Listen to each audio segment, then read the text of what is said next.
Alhamdulillah, As-salatu was-salam ala Rasulillah, wa ala alihi wa ashabi ajma'in. Welcome everybody from around the world. My name is Bilal Abdul Kareem, and this is the BAK Show. On this program, we discuss the things which are important to you, to the Muslims at large around the Ummah. Of course, I'm your host, Bilal Abdul Kareem.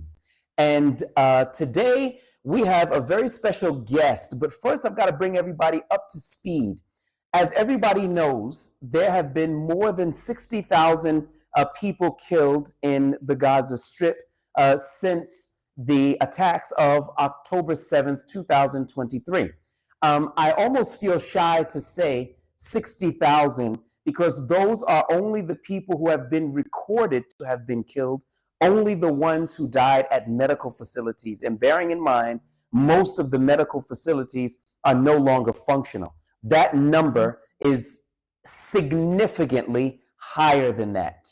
After having said that, there was a convoy wherein people went from all around the world to converge on Rafah. Rafah is on the border of Gaza in order to attempt to break the siege around Gaza, wherein there is a famine, a man-made, Israeli-made famine, which is starving the people of Gaza as much of the world sits by and waits. However, we do have one person here who was not sitting by and wanted to take the initiative upon herself.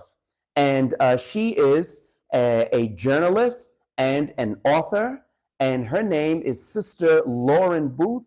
Sister, I want to say to you, Assalamu alaikum wa rahmatullahi wa barakatuh. Wa alaikum salam wa rahmatullahi wa barakatuh. How are you? I'm good, alhamdulillah. I'm good, alhamdulillah. I pray that everybody watching this is in the best of health. Okay, excellent. Now, we're going to get started here. And firstly, I want to ask you, you left home, you joined the convoy because you wanted to go to Gaza. What was the result that you were looking for and expecting when you went? Let's first make sure that everybody here watching understands that the aim of the Global March to Gaza was not to go into Gaza. That was never an aim at all, stated or otherwise.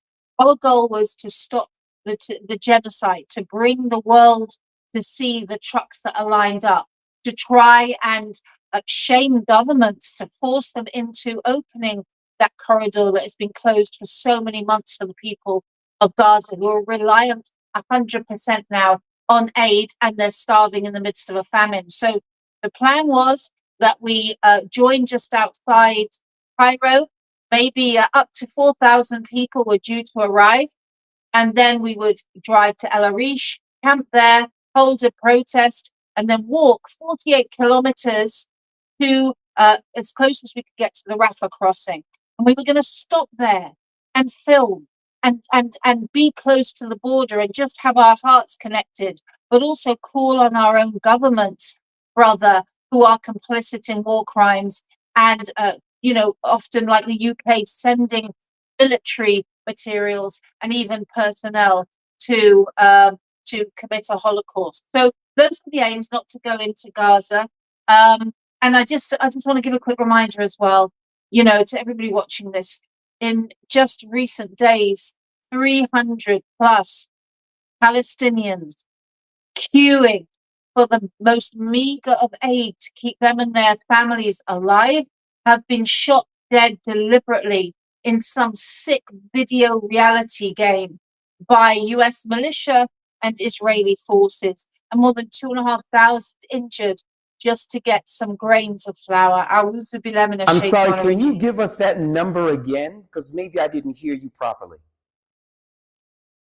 Yeah, more than 300 Palestinians queuing for aid have been shot dead by Is Not Real and the US militia in the last 10 days, and 2,650 injured and 9 people missing. Actually, I think it's 2 weeks. 2,650 people injured, and they've been injured, my dear brothers and sisters, by sniper shots. So when you hear about a child now being rushed into A&E, it's a bullet. I saw a surgeon today. He said this is the bullet that ruptured the pancreas of this 10-year-old child, Right. begging at an American checkpoint, American-led checkpoint for the food that they were being promised, and then shot by an adult. Well, what is that? That is a sickness in our world. And that's this kind of thing is really what inspired, 4,000 of us to go to Egypt and to ask permission to just try to drive home the message that humanitarian aid is needed there, and there must be an end to this Holocaust. Okay, so first of all, I know that you initially planned for 4,000, but what we saw, it was significantly more people that were on their way to the border. Would you confirm that?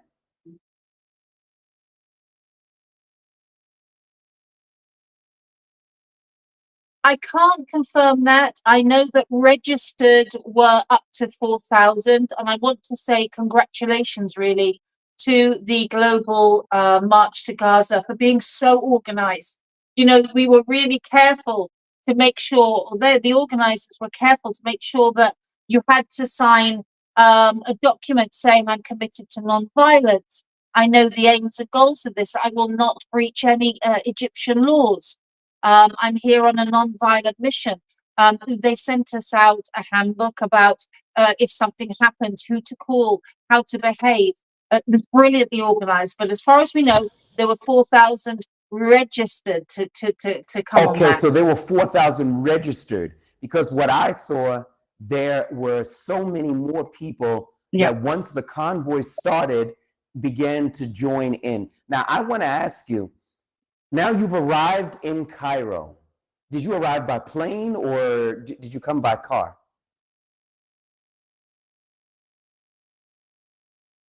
So, this is, we should be talking here about the complicity of many different authorities to stop human beings gathering in number, to, return humanity to international politics. When I got to Istanbul airport, hundreds of passengers, no, maybe 80 to 100 passengers, had already been taken off a flight to Egypt the day before.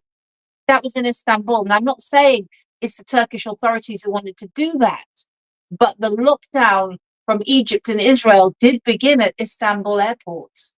And so when I went to the queue to get my plane to Cairo, I was told you've got an international passport, you won't be getting this flight, sit over there.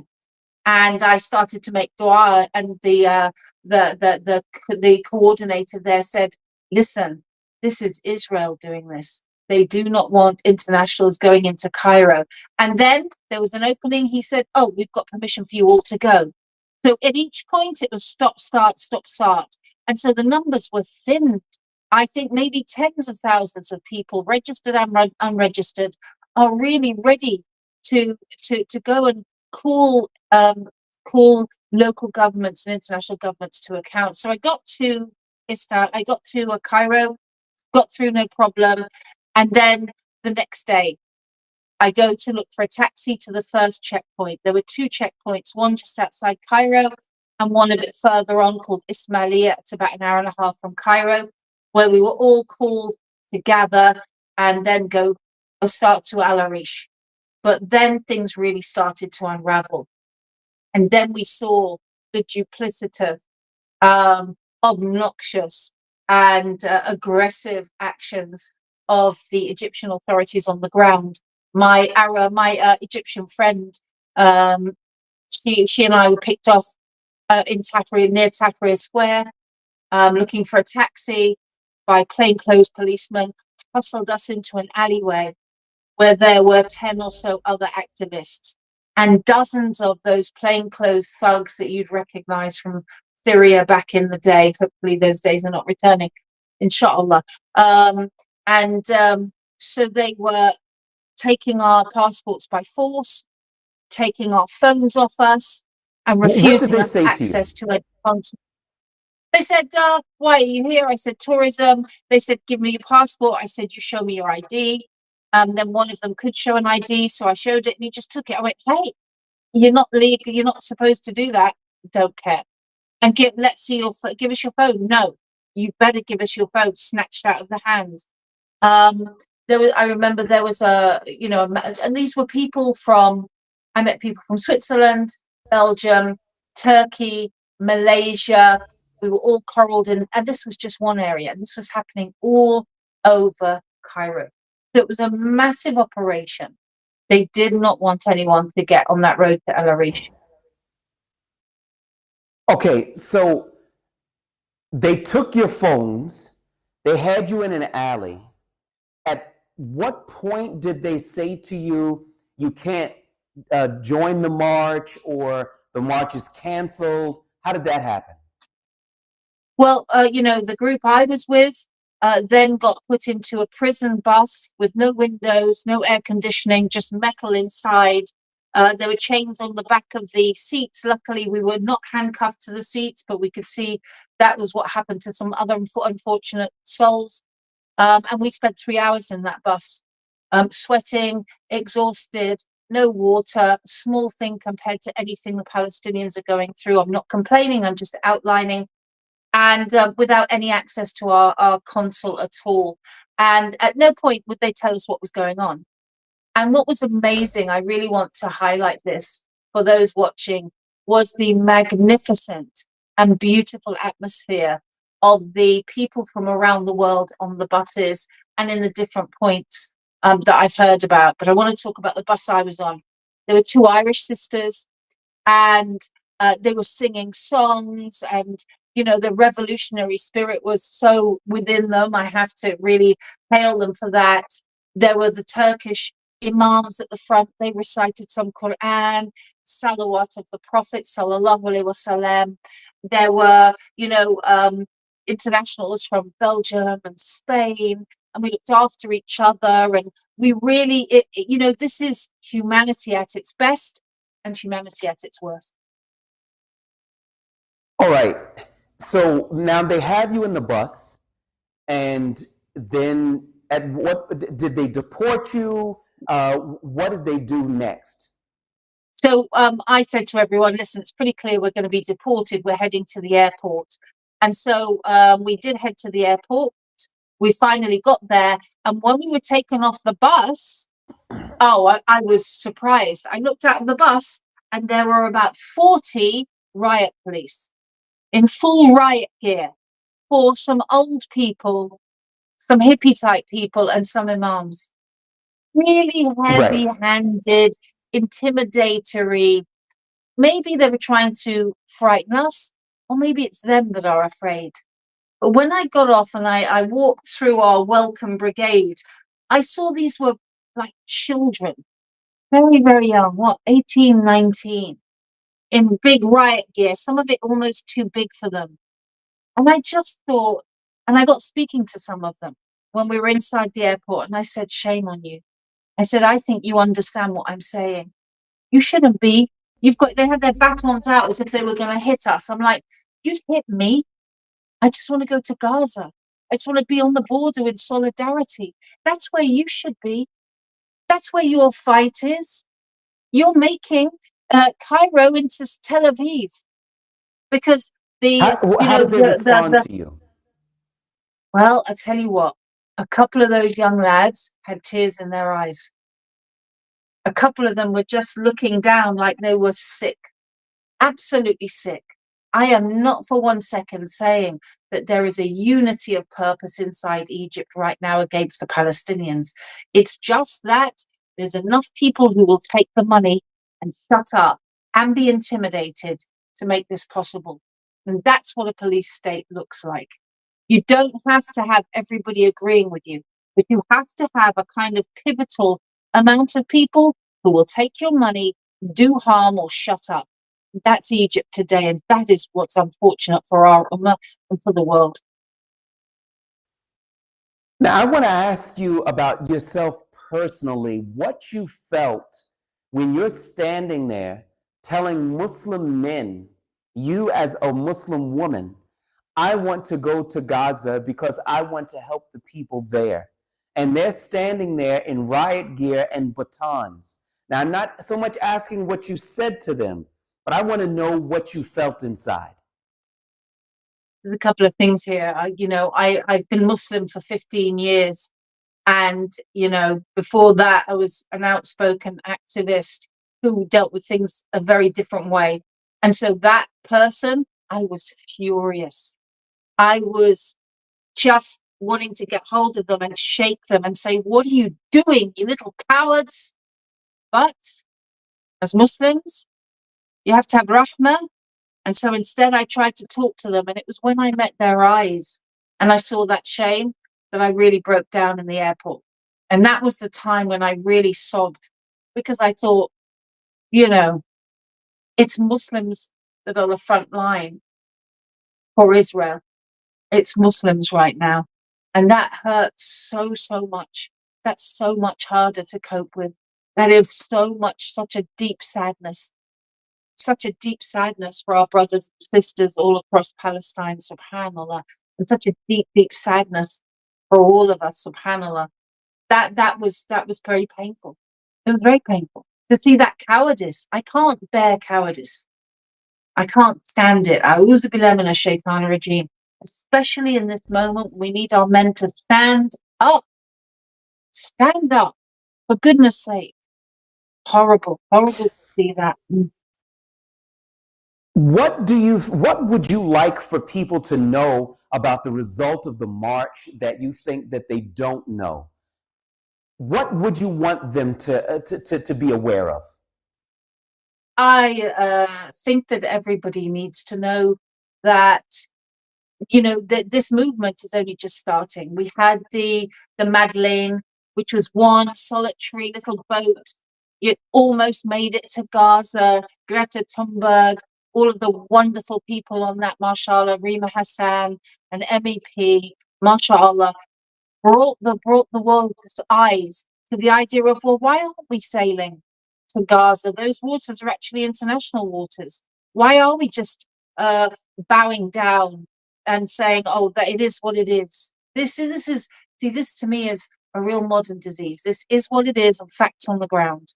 If you hear yourself saying those things, say A'udhu billahi minash shaitanir rajeem, because they're definitely from shaitan. Because nothing is written for certain except from Allah Ta'ala. And everything else good, we should be pushing for. So number one, this is only just beginning. The Samud convoy, which is on the Libya-Egypt border, and has had some violence there against paid-for militia in Libya, is growing. People are still joining from Tunisia and other places in the Maghreb, mashallah, and they're determined to stay. And then you've got Malaysia, who've just pledged 1,000 ships to sail to Gaza from Malaysia. Subhanallah, and I believe Allah they will do that, because their hearts are so strong and they have the money behind them and the determination and skill to make that happen, inshallah. So this isn't over. This is just the awakening.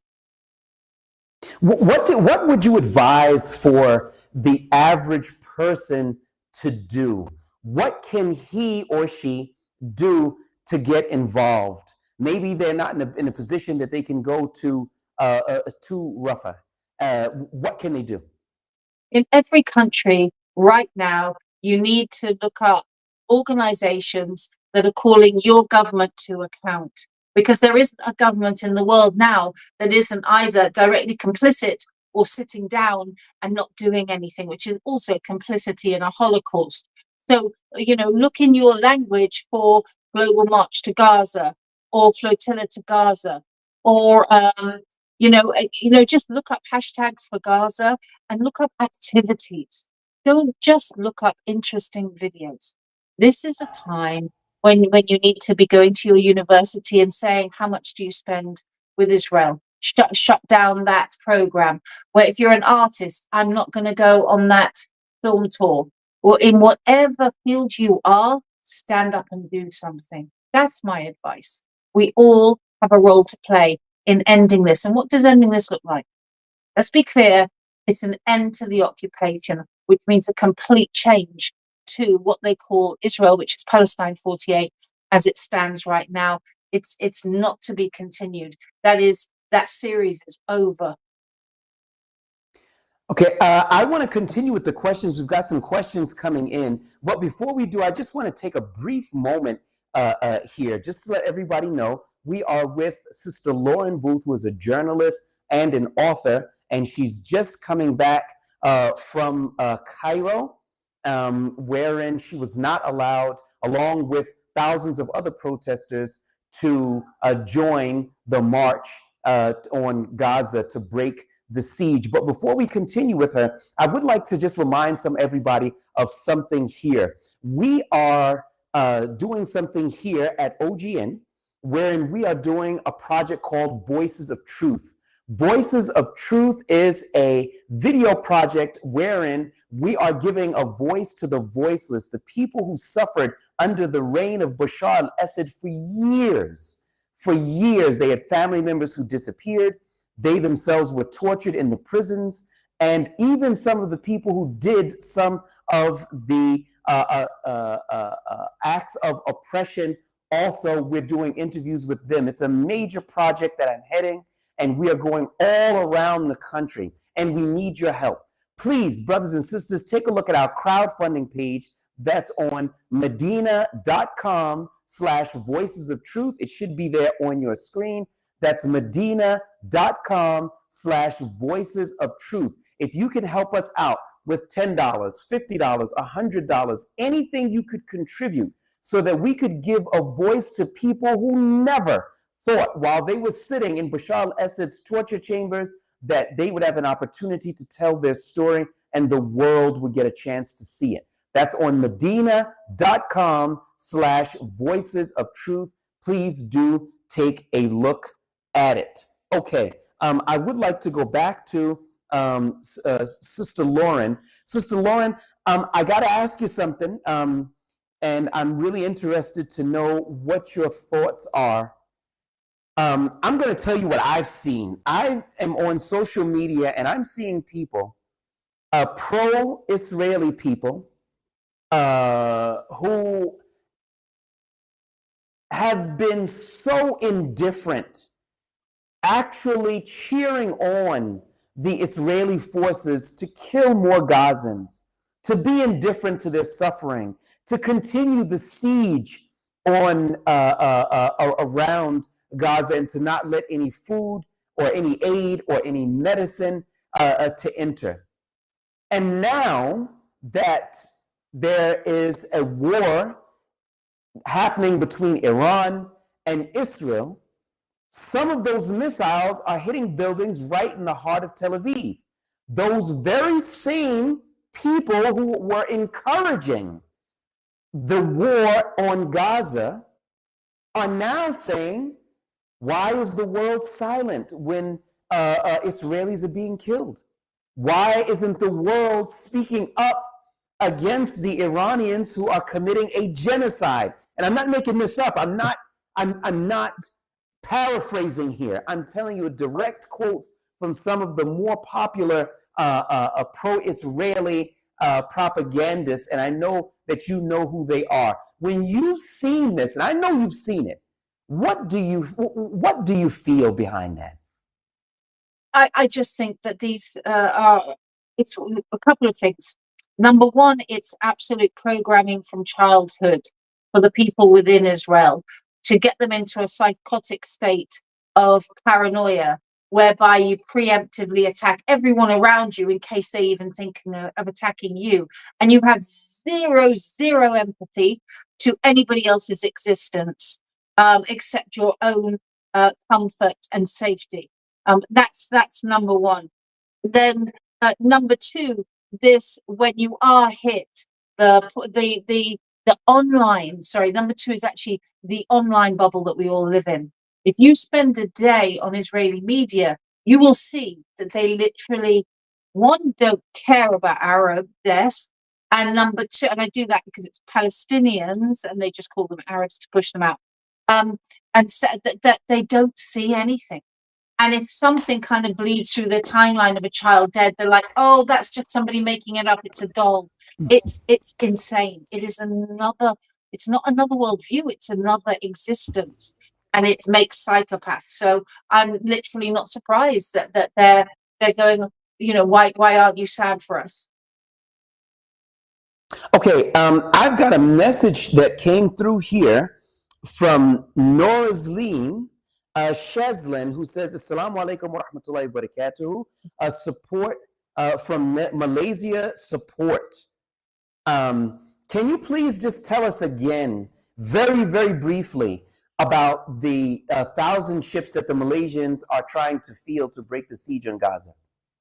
Well, all I know about this is that there's been a press meeting from a major organization whose name we can post below, inshallah, who have made an announcement that they are planning to send 1,000 Malaysian ships to break the siege of Gaza. Now, we've always said that one ship is easy to pick off. I was on a boat in 2008 called the Free Gaza. We managed to get through at that time. It was a test run, but the Mavi Marmara got attacked and subsequent ships got seized and attacked. But if, one is a problem, our problem, 1,000 is their problem. And so we need to be flooding these areas with people of good hearts, courage and bravery in order to change the face of the world, because our governments and our politicians are corrupt. Wherever you are in Europe or North America, you've got, the left saying, I stand with Israel, but it's sad about the Palestinians, and the right saying, we stand with Israel, do more killing. There is no difference in the we stand with Israel. So therefore, that disenfranchises all of us from any political system of justice, because justice for ourselves without Palestine is not justice. It's justice for all or justice for none. There's another comment here that says, this is from Dean M4, who says, I feel so ashamed about what is still happening in Assisi's Egypt. First question is the march over? Because I understood that some of them are still trying to get in. What's the status of the march right now? So today, the organizers issued a press release saying it has officially ended for the safety of the internationals, because when people got to that second checkpoint, Ismailia, they were beaten. There was a lot of aggression. There were people going missing for hours at a time. There were kind of local militia brought on board to throw missiles and projectiles into the crowd. And so in that atmosphere, it's not going ahead. Now, if one or two people are trying things, they are no longer under the auspices of the Global March, because the Global March is over for this period. But that's not the convoy, by the way. Sorry, just to say that the convoy in Libya is still very much active and alive. Okay. We've got a message here from Kurdi. I'm sorry, not that one here. Okay. He makes a point. He says, Assalamu alaikum wa rahmatullahi wa barakatuh. A Muslim should not embarrass himself. This Gaza project was a failure. How do you understand the result of the Gaza project to break the siege? Was it a failure? Did it achieve some of the goals that you wanted? What would you say? It was not a failure any more than the Madeleine was a failure. When you're looking for a bullseye, you go either side and then you perfect your aim. We gathered people from around the world. People are activated by this. There is some hope that is spreading. So we may not have been allowed to do it on this occasion, but we've definitely organized ourselves and galvanize people. And I think often the people who say, ha ha, it's a failure, what are you doing? To the person who's saying that, I'd say, great. I look forward to your input. I hope you're out there changing the world for the Palestinians where you are and for the people of Gaza. And let's just also pay respect to the West Bank right now, who are under complete military lockdown. And what's not being mentioned, Brother Bilal, is this. We've lost Al-Aqsa. Why is nobody talking about this? Al-Aqsa Right. has ceased to be an active mosque for the last 72 hours, and nobody's mentioning it. Subhanallah, you know, Al-Aqsa flood was put into place by the love of the Palestinian people for Al-Aqsa as a warning. They're trying to take it. They're trying to shut us out. They're trying to take control of it. That's happened this week under cover of this missile and that missile. And we all need to be shaken by that. Ya Rabbil Alameen, return it to the Muslims. Ameen. Ameen. Ameen. There's something here. Who's Mahmoud Ghaznawi, who says, Salaam alaikum, Brother Bilal and Sister Lauren. You're both doing amazing work. May Allah reward you both and keep you under His protection. Ameen. Ameen. We also have a message here from Blue Spect, who says, a question for Lauren. Have you been to Iran, and what are your experiences with the Iranian people? And keep up the amazing work, Sister Barakallahu Fikum. Your Good response. question. You know what? I've been to Iran 3 times. I spent a little bit of time in Mashhad and Qom and Tehran, and the people are really sweet. The people are their manners. I went with a group conference with a man called Scott Bennett, who was a former Pentagon advisor, I think. It was him and another American, and they landed expecting bags to be put over their heads and go missing. And after like 2 days, he was like, "Oh my God, we've been lied to. I've been lied to my whole life. These people are so sweet." And it wasn't, you know, it wasn't just the organizers. You'd go out onto the streets and you'd meet people and you're invited into homes, and they are really a very delightful, sweet, but very determined people, and we pray for them. And now is not the time for sectarianism. Brothers and sisters, stop it.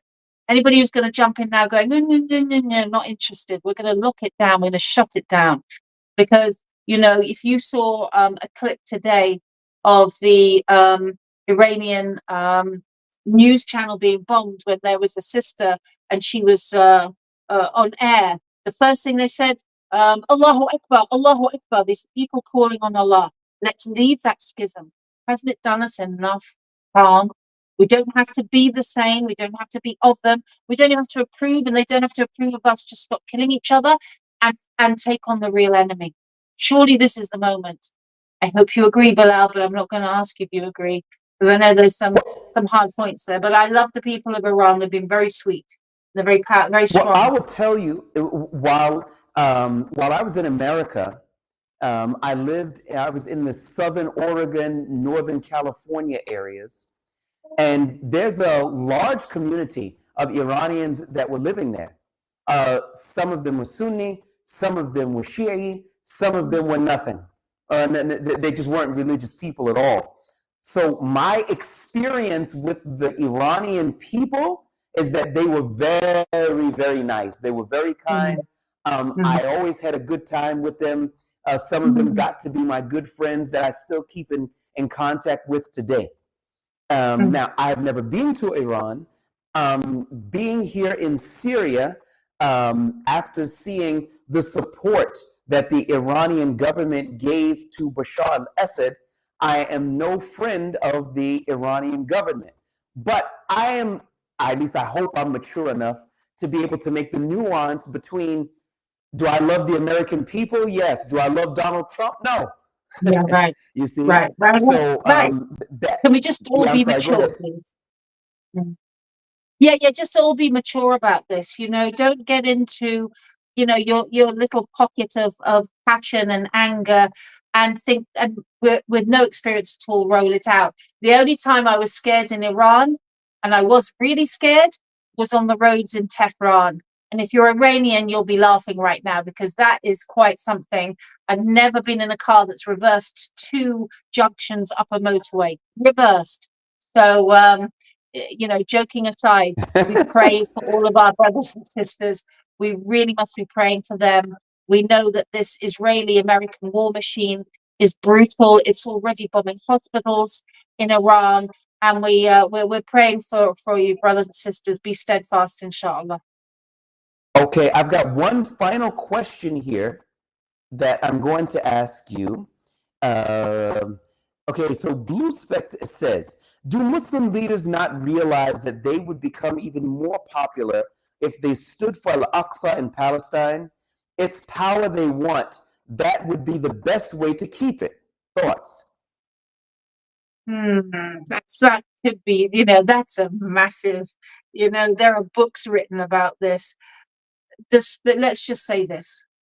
The Moroccan street, the people there, that I was at the World Cup in Qatar, and they were saying free, free Palestine, and the Algerians, and all of the people of North Africa, and the Libyans, and a good number of Egyptians with their hearts open, and the Jordanian people. They want to stand with Palestine, and it is their leaders. Now, the leaders, how corrupt do you have to be to do what they're doing? It's not about popularity anymore. It's about money and power. And maybe it's about fear. And I want to end on this. Let's ask ourselves this question, because this is a question really of a man. Someone said to you, do the right thing, and somebody's going to make a threat against you and your family, or do a very evil thing and Allah will be angry with you and you will hurt the ummah. Which will you really take? Because Right. that's what we're talking about in a lot of these situations. It's not cut and dried, and I'm not letting these awful, Manafakun leaders off. But we're staring down the barrel of a very real gun right now. Okay, in that if you do something brave, you might get a phone call. I've had these phone calls. We're going to get your kids. We're going to get this, and alhamdulillah, hasbunallah when you're malwakim, hasbunallah, alhamdulillah. Can we say that? And if not, if we're not ready to say that, just learn about the deen. Learn about the deen and let go of them, yeah. Then everything will be easy, inshallah, and Allah will give us victory, inshallah. He's most merciful. Inshallah. Inshallah.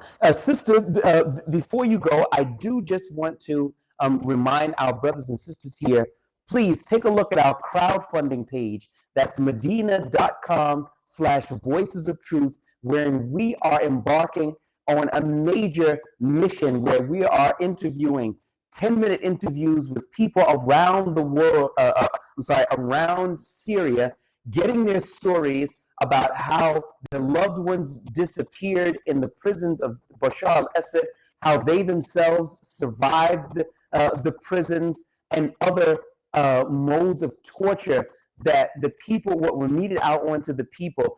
This is a project that has to be documented so that years later, people will not be able to come back and then magically say, Bashar al-Assad was a good guy, he did a lot for Palestine, which he didn't, and the proofs and the hurt and the stories will be right there for people to watch in an archive fashion for years to come. That's medina.com/voices of truth. We would be so appreciative of any contribution you could help us with. After having said that, Sister Lauren, I don't know how to thank you for joining us on our program. You're doing amazing work. I just need to see that you're staying busy. We don't want you to be down, discouraged, or even be busy with other things. Please hang tough, keep being busy. Do you have a Twitter account that maybe why don't you tell the people your Twitter account so they can follow you? Okay, so I've actually got, I hope you're going to, below this, link to my YouTube account, which is at Lauren Booth Official. You can follow me as well on at Lauren Booth Official on Instagram. I do a lot of work with a charity called ICRA. They are on the ground as well in Syria. Right now we've got projects in Al Ghouta, which was completely decimated. It was Gaza before Gaza. People have not gone home. They've not been able to return to their lives. And I really urge everybody to support Voices for Truth. This is very, very important, this documentation. People's stories are not told.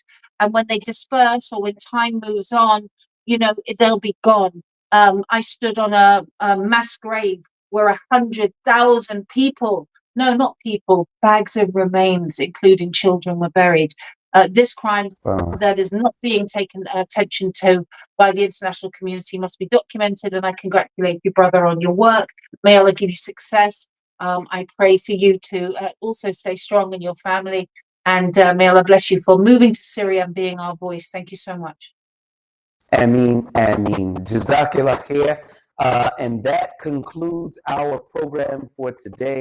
We were with Sister Lauren Booth, journalist, author, activist, and a troublemaker for those who cause trouble for the weak. So I just added that little part in there. This is my show. I can say whatever I want, right? Alhamdulillah, it was great having her. I am your host, Bilal Abdul Kareem. Jazakum Allahu khair. Wassalamu alaikum wa rahmatullahi